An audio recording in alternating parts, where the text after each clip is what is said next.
Assalamualaikum warahmatullahi wabarakatuh. Shalom, salam sejahtera untuk kita semua. Perkenalkan, nama saya Donisius Surmanto Bria. Saya mahasiswa Sekolah Tinggi Ilmu Ekonomi Yapan Surabaya, program studi manajemen semester 4 pagi.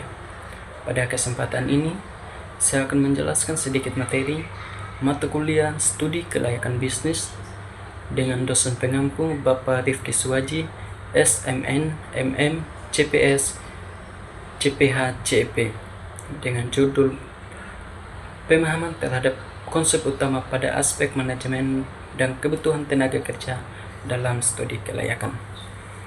Jadi, dalam studi kelayakan, aspek manajemen dan kebutuhan tenaga kerja merupakan faktor kunci keberhasilan operasional suatu usaha atau bisnis. Aspek manajemen dalam studi kelayakan mencakup bagaimana perusahaan dikelola, termasuk struktur organisasi di dalamnya dan pengelolaan sumber daya alam. Kebutuhan tenaga kerja berkaitan dengan kompetensi tenaga kerja atau pegawai yang dibutuhkan dalam perusahaan untuk menjalankan bisnis. Jadi, kita masuk dalam struktur organisasi dalam perusahaan. Seperti yang kita tahu, organisasi itu sendiri merupakan sekelompok orang yang bekerja sama untuk mencapai tujuan tertentu. Nah, jadi struktur organisasi dalam perusahaan merupakan pengelompokan pekerjaan karyawan di dalam suatu perusahaan, atau juga disebut susunan atau tingkatan yang berisi pembagian peran dan tugas setiap individu dalam perusahaan berdasarkan jabatannya. Jadi dengan kata lain, struktur organisasi dalam perusahaan itu sistem yang mengatur peran, tugas, dan wewenang tiap anggota atau pegawai untuk mencapai tujuan dengan efektif. Nah, tujuan dari struktur organisasi itu yang pertama itu membagi tugas dan tanggung jawab tiap individu, meningkatkan efisiensi untuk mempercepat proses kerja, mempermudah koordinasi. Yang berikut, membangun budaya kerja yang sehat atau menciptakan lingkungan kerja yang kolaboratif dan saling bekerja sama. Nah, jenis-jenis struktur organisasi dalam perusahaan itu yang pertama, struktur organisasi fungsional. Struktur organisasi fungsional merupakan bentuk organisasi yang dibagi dalam beberapa departemen berdasarkan fungsinya masing-masing, seperti pemasaran, keuangan, SDM, dan produksi. Yang berikut, struktur organisasi divisional. Struktur organisasi divisional merupakan bentuk organisasi yang dibagi dalam beberapa divisi. Misalnya divisi A, B, tergantung perusahaan itu sendiri. Yang berikut, struktur organisasi lini. Struktur organisasi lini merupakan bentuk organisasi yang berhubungan antara atasan dengan bawahannya langsung tanpa adanya divisi tertentu.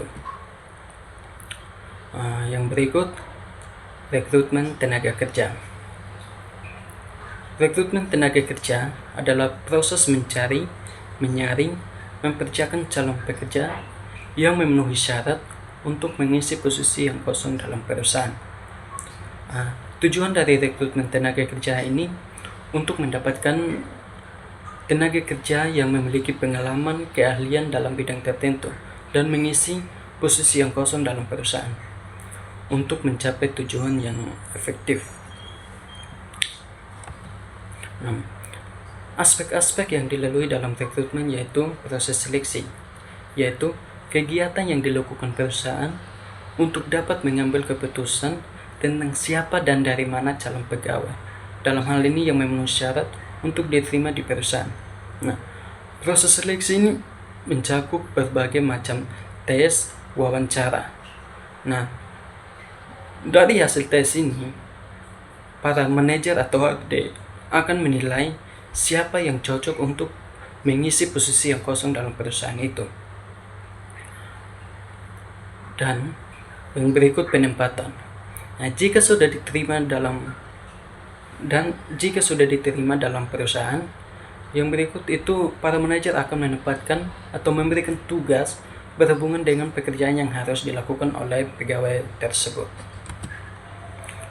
Yang berikut beberapa kualifikasi atau yang menjadi dasar dalam penyeleksian. Yang pertama, keahlian. Tentunya keahlian ini sangat dibutuhkan perusahaan dalam mencari calon pegawai. Yang berikut pengalaman, umur, jenis kelamin, pendidikan, keadaan fisik, dan bakat.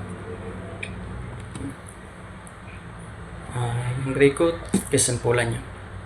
Struktur organisasi dalam perusahaan sangat berperan penting dalam menentukan alur kerja, tanggung jawab, dan koordinasi antar departemen. Struktur ini membantu perusahaan dalam mencapai tujuan dengan lebih efektif dan efisien. Nah, sedangkan rekrutmen tenaga kerja merupakan proses yang sangat penting bagi keberhasilan perusahaan dalam mendapatkan sumber daya manusia yang berkualitas sesuai dengan kebutuhan perusahaan. Berikut, terima kasih. Mohon maaf bila ada kesalahan kata dalam penyampaian materi kali ini. Terima kasih, sampai jumpa. Halo materi.